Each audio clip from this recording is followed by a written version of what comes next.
Before the light, there was silence. But not just any silence, not a peaceful rest. It was a dense, expectant silence, an invisible ocean where infinite power vibrated, contained, ready to explode into existence. A whisper of eternity stretched across all that was not, and all that would be. Are you ready to dive in? Because what follows is not a story that began with man. It is a story that time itself tried to forget, but that still resonates in the hidden folds of the heavens, a barely perceptible whisper, an echo of what existed before the known beginning. An era before Adam, even before material creation, an era of indescribable glory and a conflict so deep that its wounds still bleed through the invisible fibers of our reality. Stay until the end. Because what time has buried under layers of forgetfulness, heaven still keeps, burning like sacred fire in the highest corners of eternity. And if this message resonates deep within you, if in your heart you feel that you have forgotten something you were always meant to remember, then, like this video, subscribe, activate the bell, and share this message. Make this lost echo be heard again in the world. Comment below. I want to remember what heaven has not forgotten, because this is not just a story. It is your origin. It is your war. It is your calling. Have you ever wondered what existed before history began? Before Genesis 1:1? Before the famous words were pronounced? In the beginning, God created the heavens and the earth. Was that really the absolute beginning? Or was there a beginning before the beginning? An event so grand, so devastating, that it altered eternity itself? What if, before physical creation took shape, a war had already been waged in the heart of heaven? What if the creation of the visible world was not an initial act, but an act of restoration after a spiritual cataclysm? Ancient texts, the Bible, the Apocrypha, the hidden scrolls whisper of the existence of a forgotten age, a time when the heavens were not empty, but a vibrant kingdom filled with invisible orders, precise movements, perfect hierarchies, an order orchestrated with the utmost majesty. There was no matter, no mountains, no seas, no galaxies, but there was will, consciousness, glory. And within that perfect order, the first fissure emerged, not from external forces, not from visible enemies, but from the very heart of the eternal. A whisper of doubt, a spark of ambition, a question that should never have been asked. Could there be something greater than the order we were given? Thus, like the first thunderclap in a stormless sky, the seed of the first war was sown. But this was not a war of weapons, nor of destruction. It was not a war of fire, but a war of intentions, of hidden desires, of forbidden visions. Not all the heavens trembled at this unease. The majority of the beings who inhabited the invisible glory remained firm, worshiping the immutable one, singing the eternal melody without stain or interruption. But in the hidden corridors of the sacred, a group began to wonder, to question, to look beyond what had been revealed, not out of hatred, not out of malice, but because of a thirst for something forbidden, the thirst for independence. This group did not form a visible rebellion. They did not clamor with loud voices. Their revolution was more dangerous, a revolution of thought, a subtle divergence, a longing to create their own path, to shape their own glory. Can perfection give birth to doubt? Can eternity give way to error? The answer remains a deep mystery, but one thing is certain. Even in the perfect kingdom, free will was real. And where there is freedom, there is the possibility of choice. The divine plan had not failed. It had simply permitted so that love would be authentic, permitted so that obedience would have meaning, permitted so that the universe could vibrate with the sacred tension between freedom and loyalty. And amid that tension, an announcement came. A new plan, a lower creation, beings molded from dust, fragile, limited, mortal, humans, beings so small compared to the vastness of heaven, but destined to receive an immense love, such profound attention, that the ancient inhabitants of the heavens trembled. Was it just? Was it wise to elevate such lowly creatures, who did not even know glory, to the favor of the Most High? The interrogators multiplied. The tension spread like smoke-free fire, invisible but relentless. Why? Some asked. For what purpose? Others demanded. And at the center of this unrest arose a being whose magnificence overflowed the senses. A morning star, a bearer of light, a masterpiece of wisdom and beauty. His voice was not harsh, it was not violent, it was persuasive, irresistible. Like a siren song in the ocean of the spirit, he did not speak of destruction, he spoke of liberation. He did not call for war, he called for enlightenment. Why continue forever under a design not our own, he whispered, when we too could create? Why obey forever, when we could understand power in all its fullness? His logic was impeccable, his beauty irresistible. And many listened, many doubted. Many, for the first time, tasted the sweet poison of ambition. The heavens held their breath. The beings of light watched in silence, waiting for the throne to speak. And the throne spoke, but not with a voice, not with fire, not with thunder. It responded with separation. The answer was not an immediate battle. There were no armies of angels clashing against one another. No fire fell from heaven. The separation was more subtle, more devastating, more irreversible. The eternal throne did not need to pronounce a condemnation. It simply withdrew its favor. It removed its light from those who chose ambition over communion. And when the light withdraws, the void reveals the true nature of the heart. The beings that had once shone resplendent began to darken, not immediately, not all at once, but like dying stars. Their brilliance began to fade, and their hearts hardened. What began as a thought became a decision, and the decision transformed them, from bearers of glory to bearers of desolation. Those who remained faithful felt the weight of the loss. The celestial music, which once vibrated in a single melody, began to sound dissonant, like broken strings on an ancient instrument. In the silence that followed, tears fell in the invisible kingdom. Because those who fell were not mere lesser creatures. They were brothers, friends, ancient companions in the worship of the Most High. The pain of the faithful was not one of hatred, but a deep mourning for those who chose to turn away. There was still no physical war. There was still no visible expulsion. But the fabric of the kingdom was already torn. The throne, in its wisdom, allowed this rupture to unfold. Not out of indifference, but out of love for truth. Because true love does not imprison. It allows choice, even if that choice leads to self-destruction. And then, finally, came the decree, a definitive division, a spiritual abyss. The faithful, sealed in the light. The fallen, surrendered to their own darkness. They could no longer coexist in the same dimension. They could no longer sing the same song. And then, something even deeper happened. A veil was placed between the visible and the invisible. A separation of worlds, a distance that was not spatial, but of nature. Reality fragmented. Part of the story was sealed. Part of the glory was withdrawn from the eyes of future generations. The prophets barely glimpsed fragments. The ancient sages could barely whisper theories. Because the true battle, the battle that defined the destiny of the heavens and the earth, had been covered by divine design, hidden not by forgetfulness, but to preserve the free will of the new creation. Man was to walk toward his destiny, without the crushing weight of total knowledge, but with enough light to choose correctly. Thus, when we read, "In the beginning God created the heavens and the earth," we are not reading the first chapter of all existence. We are reading the beginning of a new stage, after an ancient rupture. The earth was formless and void. Void of what? Formless, why? Was not God a God of order?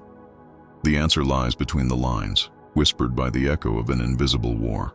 The darkness over the face of the deep was not simply emptiness. It was the residue of a battle that had left no bodies, but scars in the very fabric of being. And the Spirit of God moved over the waters, not just to create, but to restore, to heal, to begin again. Creation was not a clean start.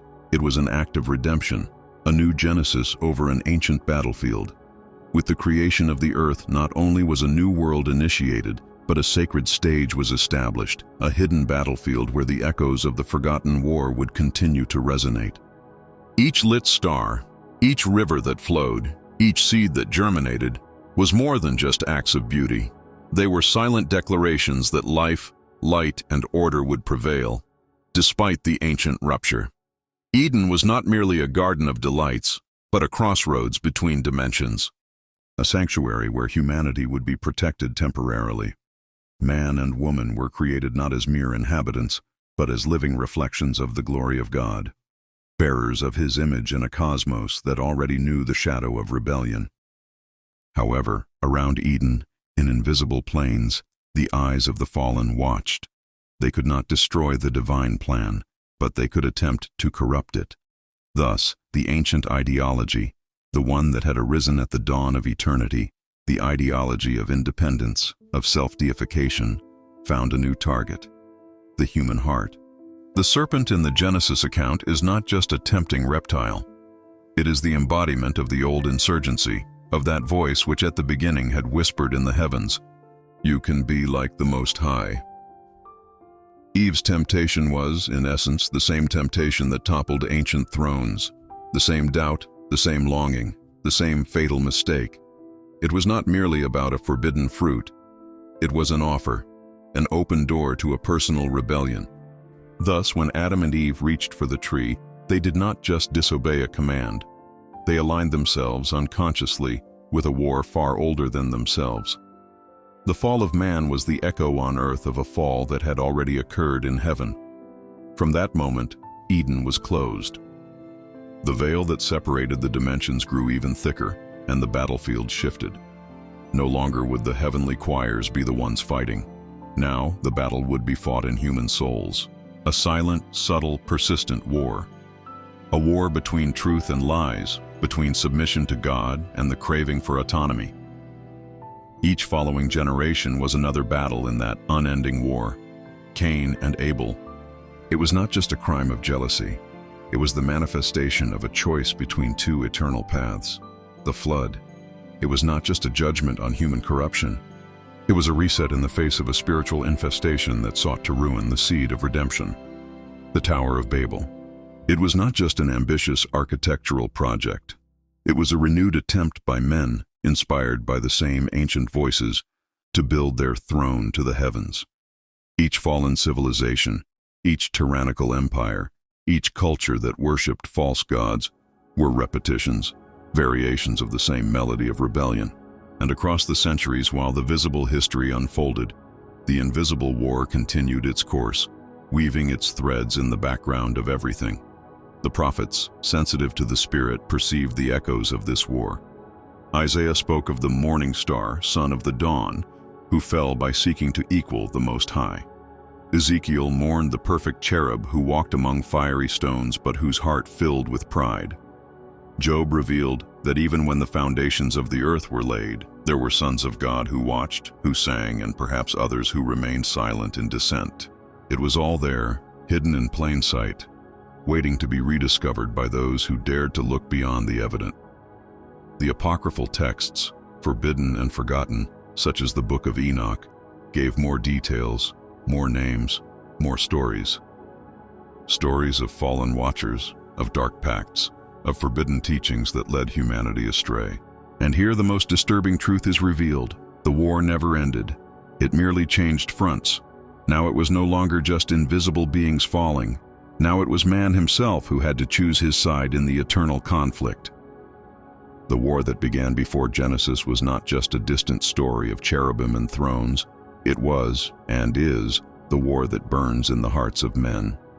Every choice, every thought, every act of obedience or rebellion is an echo of that primordial conflict. Thus, through the centuries, humanity walked as a divided army. Some unaware of the battlefield they tread, others with half-open eyes, fighting, falling, rising, seeking the light amid the persistent shadows. The patriarchs, the prophets, the kings, were not just historical figures. They were soldiers in this invisible war. When Moses confronted Pharaoh, it was not merely a political dispute. It was the liberation of a chosen people, a lineage through which final redemption would come, a lineage the ancient enemy desperately sought to destroy. When David struck down Goliath, it was not merely a duel of bravery. It was a spiritual declaration that the seed of promise would not be broken by giants or by dark thrones. Every war, every betrayal, every persecution recorded in the Bible are not isolated events. but chapters of a conflict that had begun long before man walked the earth. And while men fought on the visible plane, in the heights, the invisible powers continued to move their pieces, trying to tip the scales in their favor. The prophet Daniel was one of the few to whom it was allowed to glimpse this dimension. He saw spiritual princes battling, resisting the fulfillment of prayers. He saw that behind every human empire there were older powers, fallen intelligences that still dreamed of frustrating the divine plan. The Apostle Paul did not hide it. "We do not wrestle against flesh and blood," he warned, "but against principalities, against powers, against the rulers of the darkness of this age, against spiritual hosts of wickedness in the heavenly places." This was not poetry, it was war strategy. Paul knew that Christians were not merely citizens of a future kingdom, but soldiers amid an ancient war, a war that could only be fought with non-human weapons: faith, truth, righteousness, the living Word of God. And here, the veil begins to tear, because the cross of Christ was not merely an act of redemption, it was the climax of a battle that had begun before time itself. On the cross, the eternal Lamb faced the weight of the entire cosmic rebellion. Every lie, every act of pride, every attempt at independence was nailed there. And while men saw suffering and defeat, on the invisible plane the decisive battle was being fought. There, at Golgotha, the ancient enemy, the father of lies, was exposed, humiliated, and publicly defeated, as Paul would later proclaim. Having disarmed principalities and powers, he made a public spectacle of them, triumphing over them by the cross. But although the victory was sealed, the war did not end. Like an army in retreat, the dark forces did not cease their work of confusion, corruption, and destruction. They infiltrated systems, philosophies, inspired ideologies that denied the existence of spiritual conflict, that reduced man to mere matter, that denied divinity, eternity, redemption, because the enemy knows that forgetfulness is his most powerful weapon. If he can make you forget that a war exists, he has already won half the battle. If he can make you think that there is nothing but this physical world, that ancient stories are childish myths, that there is no absolute good or evil, then he can continue advancing his lines without resistance. Today, more than ever, we live in the echo of this strategy. Modernity teaches us that everything is relative, that there are no moral absolutes, that good and evil are cultural constructs. But Scripture never left doubts. The conflict is real, the truth is objective, and good and evil have cosmic roots, roots that sink beyond Genesis into the first whispers of eternity. Thus, knowing this forgotten war is not a theological curiosity, it is a vital necessity. Because if you do not know you are in a war, you will never arm yourself. You will never resist. You will never overcome. The Bible describes the believer as a soldier, not as a spiritual tourist. It calls us to put on the whole armor of God, not to walk unarmed through a minefield. And that armor is not optional. It is the only hope in a war that continues to rage until the last day. Time advances, but the echo of that first war does not fade. On the contrary, it intensifies, like a somber melody underlying every act of rebellion, in every denial of the truth, in every attempt by humanity to crown itself as its own God. And so we reach the threshold of the end times. Scripture is clear. The conflict that began before Genesis will have its resolution before the new Genesis, when the heavens and the earth are renewed. But before the end, the war will reach its climax. Revelation reveals a dramatic scene, a beast rising from the abyss, a humanity drunk with deception, accepting its mark, its kingdom, and its lie. A new Tower of Babel is raised, not of bricks, but of ideologies, of technologies, of human systems that exclude God. Once again, humanity, following the whispers of an old enemy, tries to reach the heavens without the need of the Creator. The spirit of Nimrod, of arrogant independence, of defiance against the divine is reborn in this generation. But this time, it will not simply be scattered. This time, the judgment will be final. Michael, the great heavenly prince, will rise once again to battle, not in a war of steel, but in a war of spiritual realities. And the dragon, the ancient serpent, will not just be confronted, he will be crushed. His lies will be exposed. His kingdom will fall. The same Christ who saw his initial fall like lightning will return not as a suffering servant, but as a conquering king, with a sharp sword coming out of his mouth to strike the nations, to destroy the final echo of the first rebellion. That will be the end of the war that began before light existed. And we, the called, the redeemed, the warriors of the Lamb, will be witnesses, because everything that was forgotten will be remembered. Everything that was hidden will be revealed.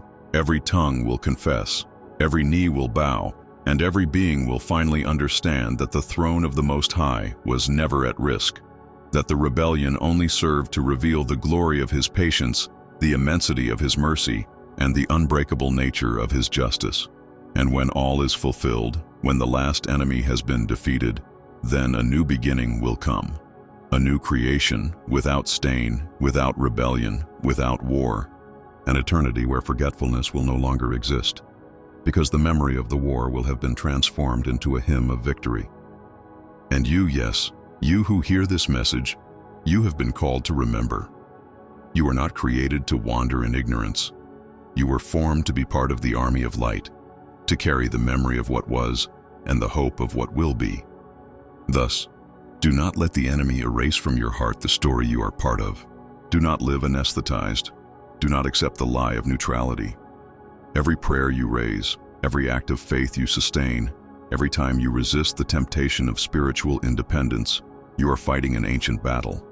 You are an echo of heaven, a living testimony that the light still shines, that the truth will not be defeated, that the rebellion, though loud, is ephemeral, glory is eternal, and the Lamb who was slain has already overcome. So, lift your face, remember who you are, remember where you come from, and where you are headed, because before Genesis, heaven had already chosen its side, and now, at the end of times, the choice is yours. And now that you have seen beyond the veil, now that you have walked through the invisible corridors of time, one question remains, just one, that will change everything. On which side will you stand when the final conflict erupts? Because there will be no neutral shelters. There will be no safe hiding places. The war that began before Genesis will reach the very marrow of the human soul, and every heart will be exposed. The lukewarm will be vomited out. The indifferent will be swept away like dust in the wind. The war will not only be in the heavens, it will be in your mind, in your spirit, in your daily decisions. Every act of faith will be a shot against forgetfulness. Every denial of the truth will be an echo of the ancient rebellion. And though the enemy still whispers that all this is myth, that all this is mere allegory, you already know the truth. Forgetfulness was his greatest weapon. Ignorance, his field of cultivation. But today, you have been called to remember that Eden was a battlefield, that the serpent was no accident, that sin was not a trivial mistake, that the cross was an open confrontation against the forces of rebellion, that Christ, the eternal Word, did not come only to save you. He came to crush once and for all the head of the one who rose up before the beginning, and he succeeded. The victory has already been sealed, but now your choice remains. You are not asked for perfection. You are asked for position. Either you walk under the light or you walk under the shadow. There is no maybe. There is no later. There is no I prefer not to decide. Deciding is inevitable. Just as heaven chose its side before Genesis, just as Michael and his angels chose to fight, just as the martyrs chose not to deny their faith even at the cost of their lives, so today you are called to choose. Not to build a tower to the heavens, not to challenge God with bricks of arrogance, but to raise invisible altars in your life, where pride is burned and humility ascends as pleasing incense. To live as a witness, to fight as a warrior of the light, to remember that you were conceived long before the world existed, because you, yes, you, were already known in the heart of God before the first "Let there be light" was spoken. You are part of an eternal plan. You are part of a cosmic war. You are part of a victory that no enemy can steal from you. But you must take your place, now, today. While time still holds the door open, the day will come, soon, when the last veil falls, when the throne will shine before all nations, when there will no longer be an opportunity to change sides. And then, on that day, the scars of your faith will be your crown, your perseverance will be your banner, and your name will be proclaimed among the victors. The story is not over. The conflict has not been forgotten. Heaven remembers. And you? Today you have awakened. Today you have heard the echo that centuries tried to bury. Do not fall asleep again. Do not let them snatch this revelation from you. Share this truth. Live as if you are part of eternity, because you are. And remember, before Genesis, heaven already chose. Today the whole universe holds its breath, waiting for your answer. Will you respond?